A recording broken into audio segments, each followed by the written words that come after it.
Hello বন্ধুরা, এই যে আমি একটা রেসিপি নিয়ে আসলাম। তো দেখো, এলা হচ্ছে লোটে শুটকি মাছ। আমি একটা নতুন রেসিপি রান্না করব। তো তোমরা সবাই দেখে তোমরাও বাড়িতে বানিয়ে খাবে। খুব অসাধারণ লাগে এই জিনিসটা।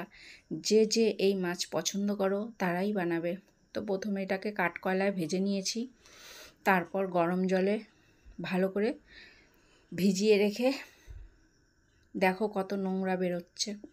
তো এখন ভালো করে ভিজিয়ে রেখে ধুয়ে নেব চকচকা করে। এই যে ধুয়ে আনলাম, তার মধ্যে কেটে রেখেছি গোটা ছাঁচি পেঁয়াজ, গোটা রসুন, একটা টমেটোর লম্বা করে কেটেছি, কিছুটা পেঁয়াজ, রসুন আর ধনেপাতা।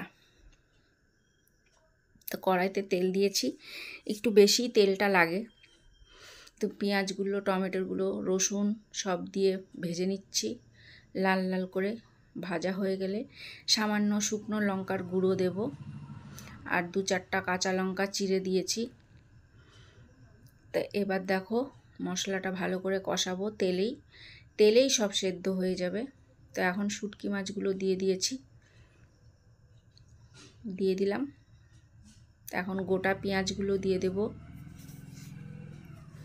আর রসুনগুলো দিয়ে দেব একসাথে। তো এখন ভালো করে নাড়তে থাকবো, নাড়াতেই সেদ্ধ হয়ে যাবে। তো কিছুক্ষণ ঢেকে রেখে দেব, সেদ্ধ হবে ভালো করে। তো এবার আবার ঢাকনাটা তুলে নিলাম। দেখো কালারটা কি সুন্দর হয়েছে, প্রায় হয়েই এসছে আমার শুটকি মাছের ভর্তা।